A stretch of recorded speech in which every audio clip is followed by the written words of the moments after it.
গীবত থেকে আমরা কিভাবে বাঁচবো সে কথা আমি একটু বলতে চাই। প্রিয় ভাই, সম্মানিত বোন, গীবত একদল মানুষ, বিশেষত আমরা যদি আমাদের যারা দিনই কমিউনিটির কথা বলি, যারা দিন চর্চা করেন, এই সকল ব্যক্তিরা পরনিন্দা করা, গীবত করা এটাকে দিনদারি হিসেবে তারা মনে করেছে, এবং এটাকে তারা মনে করে যে দিনদারির একমাত্র হাতিয়ার। অমকের বিরুদ্ধে কথা বলবো, তমকের বিরুদ্ধে। যেমন আপনার সফরে আপনি অনেক বেশি আল্লাহওয়ালা, প্রচণ্ড দিনদার আপনি মনে হচ্ছে, এই সফরে আসছে তারপরেও লোকটা ঠিকমতো নামাজ পড়ে না, এই সফরে আসে তারপরে তাসবিহ তাহলিল পড়ে না, এই সফরে আসে তারপরে ঘুরে ঘুরে বেড়ায়। আপনি কারো নাম না বলে যদি বলেন যে না এই সফরে এসে অনেকেরই দেখি তারা ঘুরে বেড়ায়, এটা যদি আপনি বলেন তাহলে একটা ভিন্ন বিষয় হতে পারে। তো তারপরে যে একটু আকারে ইঙ্গিত হয়, তাহলেও কিন্তু গীবত কেবলমাত্র শব্দের মাধ্যমে হয় না। আপনারা বসে আছেন, আপনার কোনো একটা হালাকা সেশনে বসে আছেন, কোন একজন বোন একটু পরে এসে ওই যে একটু আপনার দুজন মিটমিট করে আসেন, দেখো না ওই যে দেরিতে, সবসময় দেরিতে আসে, এই যে আপনি বলেছেন, এতে আপনার ইবাদত কিন্তু শেষ। অথবা আপনি ইঙ্গিত দিয়েছেন, ওই যে দেখো, ওই যে খাবার দেখো ডাবল নিচ্ছে, ওই যে এরকম দেখা দিচ্ছেন, এতটুকুই যথেষ্ট। গীবত কেবলমাত্র শব্দের মাধ্যমে হয় না, গীবত কিন্তু আকার ইঙ্গিতের মাধ্যমে। রাসূলুল্লাহ সাল্লাল্লাহু আলাইহি ওয়াসাল্লাম সফিয়া রাদিয়াল্লাহু তাআলার ব্যাপারে আয়েশা রাদিয়াল্লাহু তাআলা বলেছেন যে সফিয়া কাফা সফিয়াতে কাদা বা কাদা। সফিয়া যে এই এতটুকু আন্ডারসাইজড, খুবই কম, মানে খুবই শর্ট, এতটুকুই যথেষ্ট। রাসূলুল্লাহ সাল্লাল্লাহু আলাইহি ওয়াসাল্লাম বলেন, আয়েশা লাকাদ কুলতি কালিমাতান লাউ মুজিহাত বিমাইল বাহরি লামাজাহাত, তুমি এমন কথা বলেছো যদি সমুদ্রের পানির সাথে এটাকে মিশিয়ে দেওয়া হয় গোটা সমুদ্রের পানি দূষিত হয়ে যাবে। লা হাওলা ওয়ালা কুওয়াতা ইল্লা বিল্লাহ, একটি মাত্র শব্দ, তাও শুধু দেখিয়ে দিয়েছেন। আমরা যখন ইঙ্গিত করি তখন কি হয়, ওই যে এরকম, ওই যে এরকম আমরা এভাবে যখন বলি, এটা কিন্তু গীবত। এবং এগুলোকে অনেক লোক দিনদারির হাতিয়ার বানিয়েছে, এটাই তার দিনদারি। আপনারা যারা গীবত করেন, আমরা বলবো যে যারা গীবত করে তাদের চরিত্র হিংস্র প্রাণীর চেয়েও খারাপ এবং নিকৃষ্ট। কারণ হিংস্র প্রাণীরা কিন্তু স্বগোত্রের প্রাণীগুলোর মাংস তারা খায় না। কুকুরের মাংস খায় না, শুকরের মাংস খায় না, গরুর মাংস খায় না, কিন্তু অথবা বাঘ, সিংহ, হরিণ অথবা ধরুন বানর, এগুলো নিজেদের মাংস খায় না। কিন্তু আল্লাহ তাআলা বলেছেন যারা গীবত করে তারা তো নিজেদের মৃত ভাইয়ের মাংস তারা খায়। রাসূলুল্লাহ সাল্লাল্লাহু আলাইহি ওয়াসাল্লাম বললেন, লাকাদ রাআইতু উসরিয়া বিরিজান আল্লাহু আসফার মিন নুহাসিন ইয়াখদাশুনা বিহা উজুহুম সুদুরহুম। আল্লাহ রাসূল বললেন, মেরাজের রাতে আমি দেখলাম একদল লোক, তাদের বিশাল বিশাল তাদের নখ, এই নখগুলো প্রায় সীসার দিয়ে মনে হয় তৈরি, যেন এই নখ দিয়ে তারা তাদের বুক এবং তাদের মুখ এরকম খামচিয়ে সব মাংস তারা নিজেদের মুখের মাংস তারা মানে খামচিয়ে এগুলো সব তুলে ফেলছে এবং তারা ছুঁড়ে ফেলছে। আমি জিবরিলকে বললাম, জিবরিল মান হাউলাই, এরা কারা? তখন বলা হলো, হাউলাই আল্লাযিনা ইয়াকুলুনা লুহুমান নাস ওয়া ইয়াকাউনা ফি আ'রাদিহিম, এরা তারাই যারা মানুষের মাংস খেত, অর্থাৎ গীবত করত এবং মানুষের সম্মানহানি করত, অর্থাৎ নামিমা করত, চগলখড়ি করত, মানুষের একজনের কথা আরেকজনের বিরুদ্ধে লাগাতো এবং মানুষকে তাদের অনুপস্থিতিতে তাদের ব্যাপারে এমন কথা বলতো যে তাদের সম্মানহানি হয়, মর্যাদাহানি। প্রিয় ভাই, সম্মানিত বোন, এই কারণে যারা চগলখড়ি করে, গীবত করে, এই সকল ব্যক্তিদেরকে বলবো যারা এগুলো করেন তারা দিন থেকে বহু আগে বের হয়ে গিয়েছেন। দিন তাদের মধ্যে নাই, তাদের দিন সত্যিকার অর্থে নাই, অথবা তারা বুঝতে পারছেন তারা নামাজ পড়ে, রোজা রাখে। এ কারণে ডক্টর আব্দুল্লাহ জাহাঙ্গীর রাহিমাহুল্লাহ তিনি বলতেন যে অন্যান্যরা কাফের মুশরিকরা জাহান্নামে যাবে কারণ তাদের ঈমান নাই, আমল নাই, নামাজ নাই, কিন্তু মুসলমানরা জাহান্নামে যাবে কেবল গীবত এবং হাসাদের কারণে। এবং তিনি বলছেন আরো বেশি, তাহলে দিনই কম্মন্ডি যারা দিন প্র্যাকটিস করে এরা জাহান্নামে যাবার, এরা তো শিরক, কুফরি, বেদাতি কাজ তারা করে না, তাহলে জাহান্নামে তারপরও যাবে কেন? কারণ হচ্ছে গীবতের কারণ। একদল লোক তারা মনে করে গীবত করে তারা ইবাদত, অমকের ভুল ধরবে, তমকের মানে অমকে বেদাতি, তমকে মানে এই সেই ইত্যাদি ইত্যাদি বলে, মানে অমকের ছবি নিয়ে এরপরে লাল চিহ্ন, ক্রস, যে এর কথা শোনা যাবে না, অমকের পথে চলা যাবে না, অমকের ইত্যাদি ইত্যাদি যখন আপনি পাবলিকলি করেন তখন ওই ব্যক্তিকে আপনি ডিফেম করলেন, তার আপনি সম্মানহানি করলেন, মর্যাদাহানি করলেন।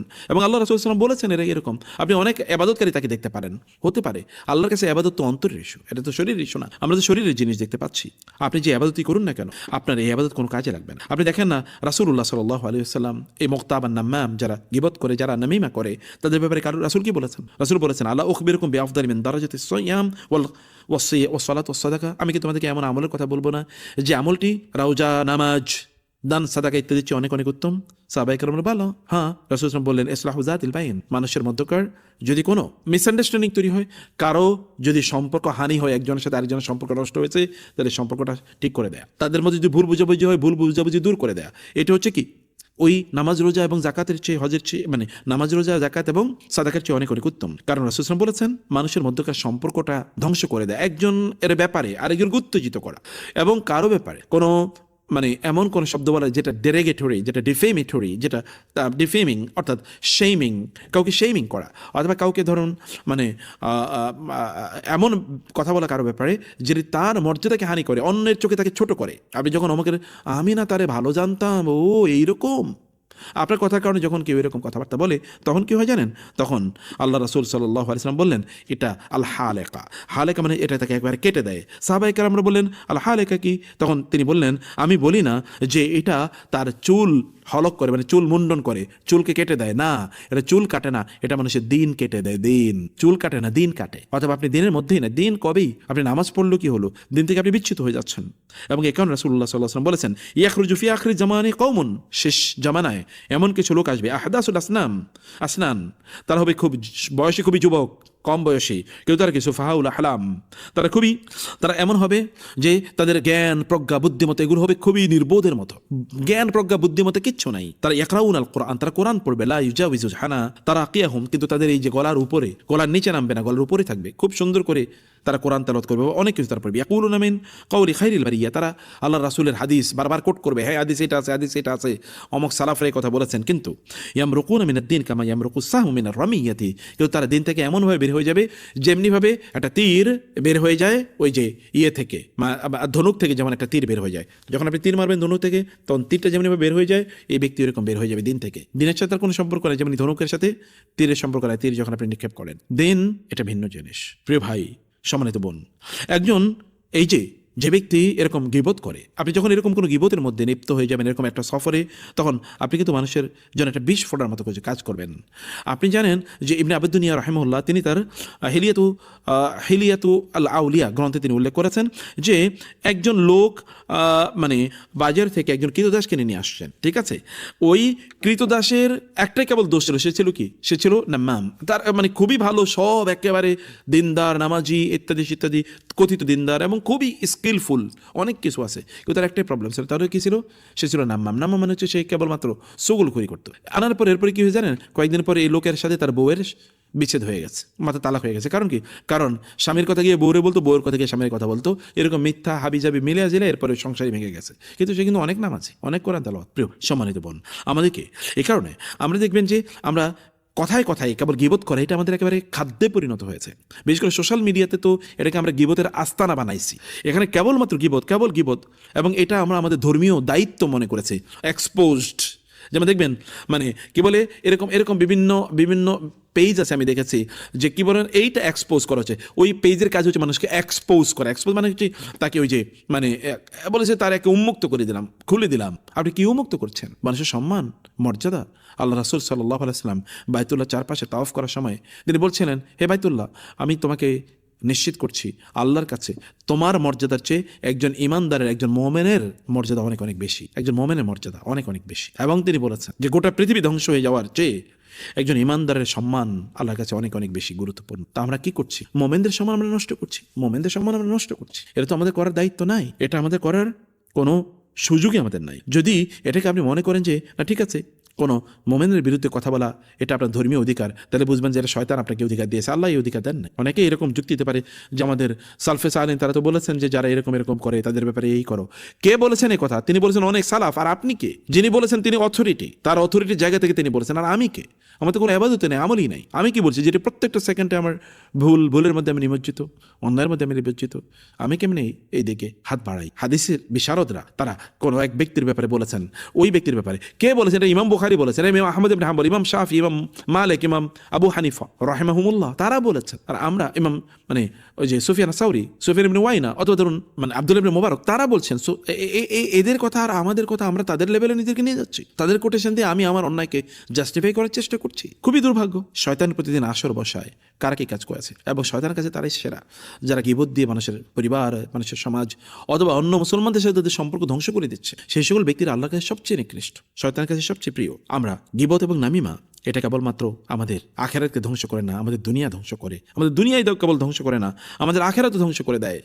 দুনিয়াতে যে গীবত করে তাকে কেউ পছন্দ করে না। প্রিয় ভাই, আপনি মনে রাখবেন, কেউ যদি আপনার সামনে অন্য কারো ব্যাপারে কিছু বলে, অন্য কারো বিরুদ্ধে কিছু বলে, তাহলে আপনি নিশ্চিত থাকুন এই ব্যক্তি আপনার অনুপস্থিতিতে আপনার বিরুদ্ধে অন্য কারো কাছে বলবে। এটা আল্লাহর রাসূলের কথা সাল্লাল্লাহু আলাইহি ওয়াসাল্লাম। ফলে আপনি যদি কাউকে গীবত করার সুযোগ করে দেন, তাহলে এই ব্যক্তি আপনার বিরুদ্ধে গীবত করবে।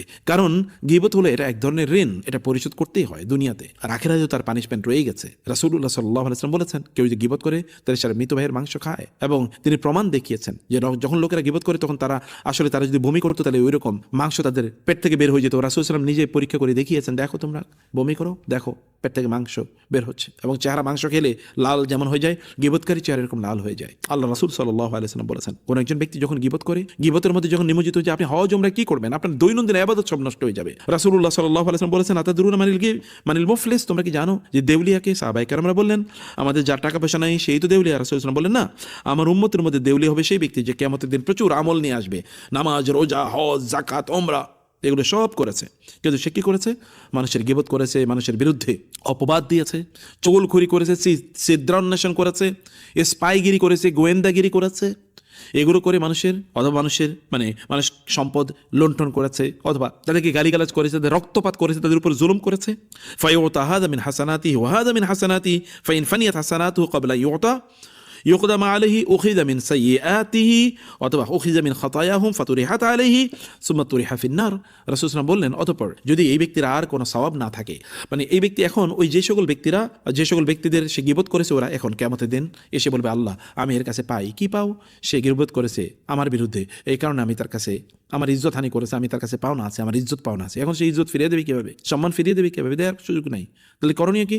ইয়া আল্লাহ, তাইলে আল্লাহ বলবেন, ঠিক আছে, তোমার আমল নামা থেকে সওয়াবগুলো তাকে দাও। সওয়াব দিতে থাকবে, আরও একজন পাওনাদার, আরও একজন পাওনাদার, আরও পাওনাদার, সব দিতে থাকবে, সওয়াব আর নাই দেয়ার মতো।